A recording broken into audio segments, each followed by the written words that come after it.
terrible movie.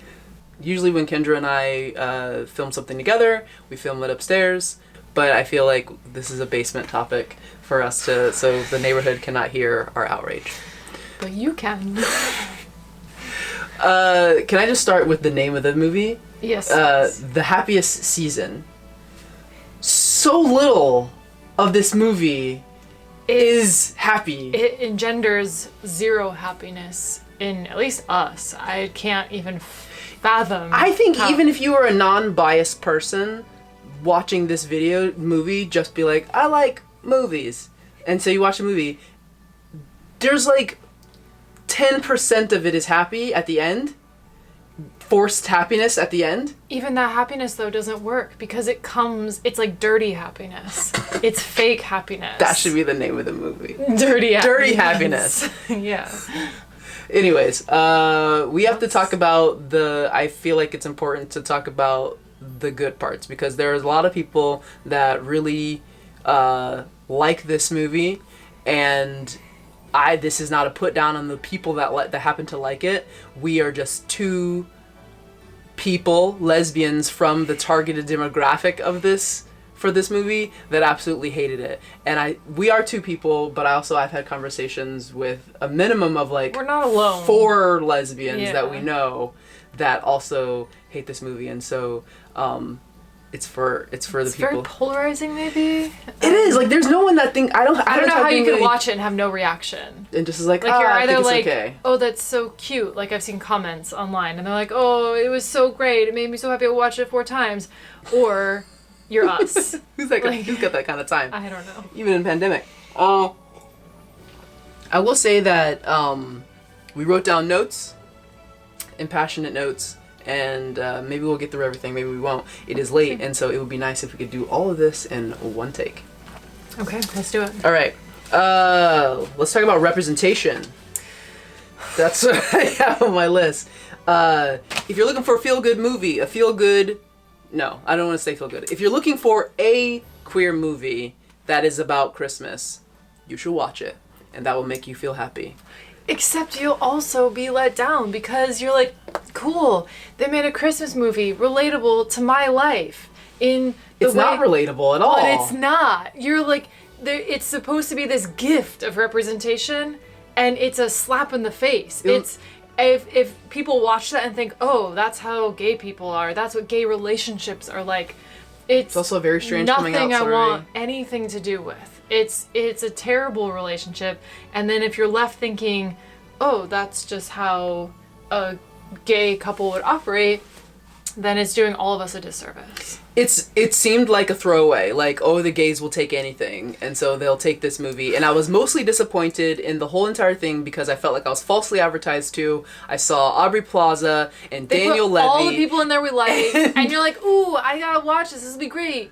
And Daniel Levy just made a name for himself for writing amazing queer coming out story. He was absolutely brilliant, and so you assume that when you watch this movie, you'll get even a sliver of this brilliance, either because he contributed to it or because he didn't, because he condoned it with his presence.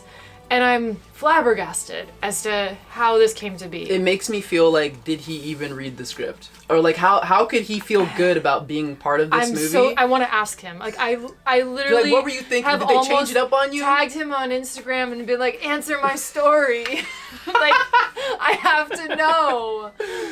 How did this happen? So that's my first. So yeah, if you want to just go watch a gay movie, it ticks the box. Technically, it is a gay queer movie. Yeah. Is it good? Not at all.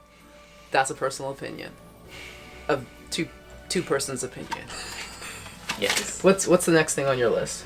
Of things I didn't like about it? No, I think we were talking about the good part. Oh, that's right. Sorry. So in my notes, I wrote, Aubrey Plaza is the only tiny bit of good. Oh, I will read you what I put in my notes. One good thing, Aubrey Plaza. Aubrey Plaza. Thank you. You're the only thing that got us through that 86 minutes or whatever it is. No, I also wrote another good thing. all the scenes where Daniel Levy and that dumb fish, like That's true. That was very cute. It was a nice touch because it provided the only like hint at depth, like the only real comedic relief. Yeah, the only thing that was like a little bit nuanced rather than just like in your face, like flat, like humor. Like just the only thing that had like, oh, I'm watching one storyline while he's like, no one knows what he's doing when he's on the phone. But this is what he's saying, and that's the only thing that was like remotely complex about the whole movie. Yeah, and that's. So yeah, I would agree with that. But yeah, Aubrey Plaza, she carried this whole thing because I mean. I know we're talking about the good. I don't know how we're gonna keep this organized because we're very outraged that this movie even exists and that we're tricked into thinking we're watching a nice, cute little Christmas movie when it is not that at all. Anyways, if we filmed this the day we watched it, it would have incomprehensible. We needed some time to digest with our thoughts and also talk to other people and see if maybe we're the weird ones. I don't think we are the weird ones. I think it is a very polarizing piece of cinematic. They never established them two in the beginning as a character for us to care about their relationship. Oh, you mean Abby and Harper? Yeah, in the beginning of the movie, our first thing is we see them on like a date to look at lights or whatever. But I feel like that could have been a first date. Yeah. The way that it was, like the way how they like. Idea that they were actually like serious about each other. other. Yeah, and the way that they ran up that house and like disrespectfully got on somebody's house. I would expand this comment to say that there was hardly any character development in the whole movie. That this is a major bullet point of things I didn't like about it, is that everyone is a cliche character trope. You have like the standard naggy mother, you have like the self-absorbed dad, you have like the rich sister, you have they just like pulled the characters off the shelf from like every movie you've already seen forever, and then they didn't develop them at all. Like you don't get any nuances or depth. You don't, at the end you learn like some of like Abby's history, but then by this point it's just awkward and you're like, that's not even like complex. It's not even like a real human that like you'd meet in the world. So at the beginning of the movie when we were watching it, at what point in time were you like, this movie's trash? Like, did you have the first hint that you were just like, this is a terrible movie? When they're in the car on the way to Harper's house, and Harper tricks her. How rude! It's rude. So we have to warn that there are spoilers, and that's going to be in the description. But so the fact that she lied, she didn't tell the truth about her own relationship to her family. That's fine. That's fine. Coming out's hard. It's hard. Do your business. But then that you wouldn't tell your partner this, and then you also lure her into your car. She was never going to come to your house to begin with. You invited her, and then you get her in the car, and now you break it to her and make it seem like she's the bad guy. We're supposed to believe that they are so close we're supposed to believe that their relationship is so close. They're on the verge of marriage. That she wants to propose to her. Yeah. So much so they're such a close relationship that you want to get married to this person, and this person can't even tell you the truth about if they have come out or not to their parents, and also so much so that they have to trick you and get you all hostage. I was getting like Get Out vibes. Yeah. Like when she got her in the car and they stopped on the side of the road. It's the same thing. It's the same thing. They stopped on the side of the road and was like, yeah, it's the whole thing. Like, what was Abby supposed to say at that time? Bring me home? Like, take me home? Which she should have said, for real. That's what she should have said. If this was real life, if you ever found yourself in that situation, ask to go home. Definitely. Yeah. And just the fact that she was expected to say it, the proposal itself is even strange. Like, I want you to come to my house to see my family, and so that we could lie about our relationship and who you are to me, and then also because I want you to have a good time and not be alone on Christmas. It's a self-serving. You would rather be alone. It's because she didn't like the thought of her being alone, so she's like, I don't want to be worried about. Come be an accessory at my parents' house. I don't want to worry about you being alone. I don't want to be burdened with the worry of you being alone, even though you say that you're completely happy, and so please come and be completely uncomfortable for 5 days. 5 days is so long. 5 days is so long to spend with so many strangers. It's so long. Yeah. And they didn't even have to like go far. Wherever it was driving distance. Yeah. anyways, so that was the very first time when I was just like, this movie's about we're like wide-eyed. How is this happening? This Are you movie's serious? about to go down. This is what the whole premise? It wasn't okay. So that was the first thing, and then I just put that Harper is selfish at every given opportunity. Harper is the most terrible person. She's like so terrible on so many cases. They never gave you a reason. She's like evil. They never gave you a reason to like her, not one time. And just like unnecessarily I just thought mean. of another thing. Unnecessarily. It's like one thing to be like, I'm selfish and so I'm going to do what's best for me and not good for you. But it's another thing when you like almost went out of your way to be mean. Like, just like ditching Abby at these like this ex-boyfriend ditching situation? Abby for various things, including the ex-boyfriend who she stays out with all night, and then gets mad at Abby for having feelings about that. I didn't even understand that scene. The whole like, are you keeping tabs on me now? Yeah. Like, what? It doesn't. You dragged her into some little town. This brings me to another one of my bullet points about this is the whole. Most turn of events in this whole movie are just unbelievable. Like, not only like the characters, but also like, why is this even happening? The plot makes no sense. Like, why would you need to spend all night with your boyfriend? How does this fit into your ex-boyfriend? Your ex-boyfriend from also like he didn't tell him anything from like 12 years ago. There was a moment where they were out all night when he goes, "Hey, was it just me? Was there somebody else that time?" That was a perfect moment for her to have like shared confided into someone to her. Yeah. But no, they just blew that and they blew it away. The same way as like the night when Aubrey Plaza's character hangs out with Abby at the karaoke thing, the drag show or whatever that was.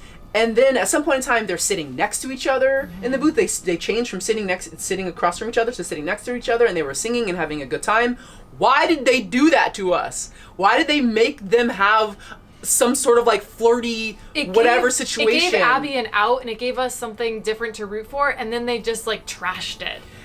It was rude. Yeah, like why did you knew you knew this movie was gonna end with us wanting them two together. Why would you do that? That's not what Christmas movies are for. No. Everything was predictable until you wanted it to be that way. And then when you're like, please let them get one please let us get one win. And they didn't give us the one win. Also, I feel like it is interesting to have a dynamic Christmas movie. Like regular Christmas movies are boring. We do not watch them. We only watched this movie because it was gonna be a lesbian like modern Christmas movie. But if you only have one lesbian Christmas movie or one queer Christmas movie, please don't ruin it. Just make it standard. Just run of the mill. Give me a feel good, boring Christmas movie of just queer people living their normal lives. Isn't that better representation? Yes. Why do we need like a circus? And it has to be some like the stupid slapstick comedy, fight. That's the other thing about the just incomprehensible plot line is so many things don't make sense as to why it's happening. They have to like step over themselves to set up another scene that you didn't want to see anyways. But yeah, and then the clincher at the end, you think it can't get any worse, and then the second to last scene or whatever, the weird like dragging, like grab me the Santa, give me the Santa. Your old sisters are wrestling in front of like ever, but also in front of guests. Can we just start naming scenes that are ridiculous? The scene where she makes her go to try to sneak from the basement to the upstairs when she could have it's her own house and she could have walked to the basement. Gone that. And then the part where the children set her up to steal. I mean, it's 2020. She could have lost her job in a recession. Like that's a super big deal. Also, even the reason that she was in the store, that also Harper left her behind, and she had to go shopping with a sister who then also ditched her to babysit in the mall.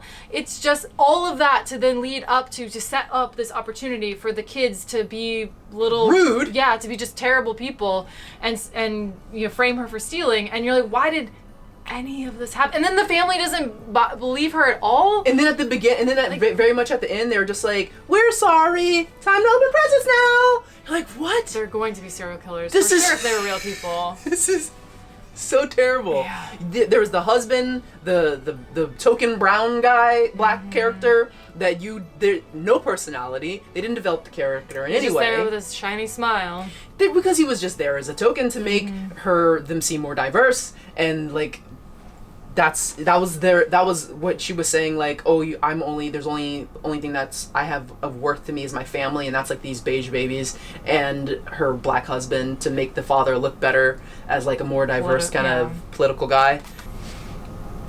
Even so, speaking of characters, even Abby ended up being disappointed. Like, you wanted to like her, like as a person, you find her relatable, except over the course of the movie, you realize that she has no self-worth or spine. She's no spine. At all. Just again, and at the very end, also, they tempt you again by thinking, like, oh, Harper's gonna get what she's earned by being a terrible human and by being a terrible partner, and Abby's gonna leave her. Abby's gonna finally stand up for her and see and like be like, this, I've had enough.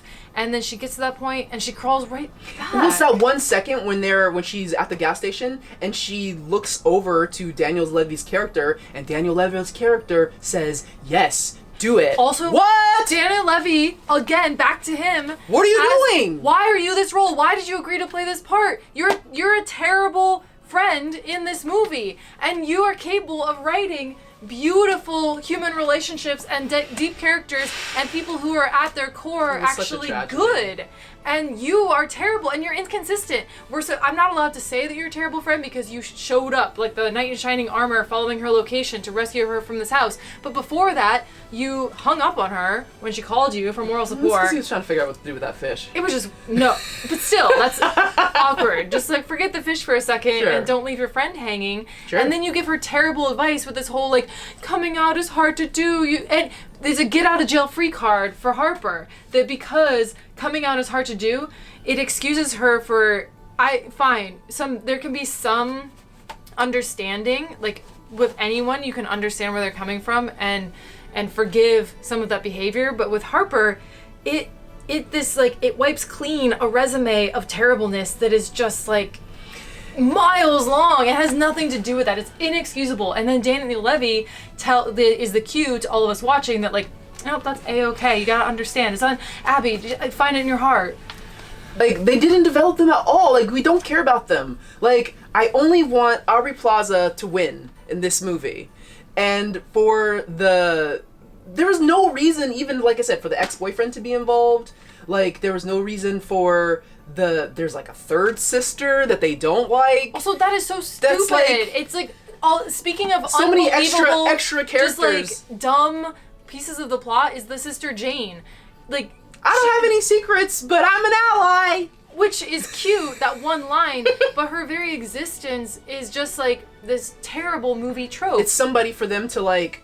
We needed the... Be mean to. Yeah, you just need the butt of the joke in the room, and that's all that Jane does. Someone to get their feelings hurt. A sibling to get their feelings hurt while the other two are fighting. Yeah. Kind of thing.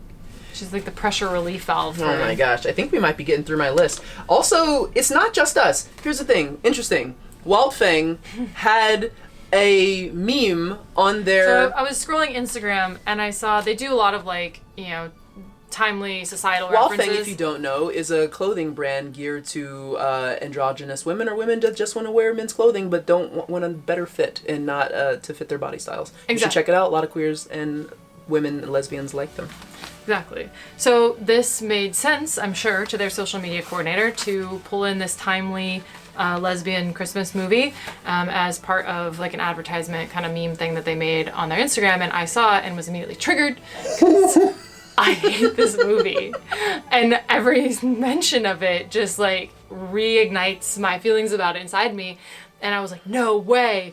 Wild Thing thought that was a good movie. Do their customers think it's a good movie? And so I read the comments. Did the customers think it was a good movie? A couple were neutral and 9 of them were negative. People making snarky comments about like, yeah, anyways, not positive. And I kept checking back because I'm a freak about this apparently, and I really hate this movie. And I kept wanting to see, like, the second someone made a happy comment, I was gonna, like, I don't know what I was gonna do. I was gonna restrain myself from pouncing on them. I was gonna say, what are you gonna do? Nothing, because I have self-restraint on the internet. Be mean on Instagram. I'm not gonna be mean to an individual. If you like this movie, that's fine. I just, like, don't get it. And so I was really curious to see how the reception would be, and I kept checking back, and eventually It was deleted. Well, you know, they probably got the hint. They're like, well, you know, if our first 3 or 4 or 12 or 20 comments are negative, and then everyone keeps liking those comments. I want nothing to do with this movie. I only associate terrible things with it, and so now I'm associating terrible things with Wild Fang, and I'm sure that they did that math.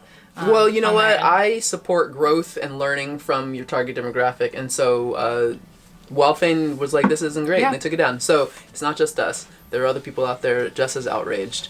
Should we wrap it up? It's not a great Christmas movie. It's not a great any kind of movie. If you want to see, it's the quality of it. It's fine. It's got some cool actors in it. Aubrey Plaza is great. Come for Aubrey Plaza, stay for Aubrey Plaza. And but also we as a community should demand better, demand more, deserve better, need better. And let's just hope that the next one, we're gonna watch the next one. We're showing up for it. Every one they make, every lesbian, queer movie they make, we're going. But you shouldn't just count on that. You make it good. Stop disrespecting us by making this trash. Anyways. Also, you could just put queer people in just regular stuff. Like, you don't have to give us our own special section. I don't mind having our own special section, but only if it's good. Yeah. Anyways, that's all I have to say. That's it. Ugh.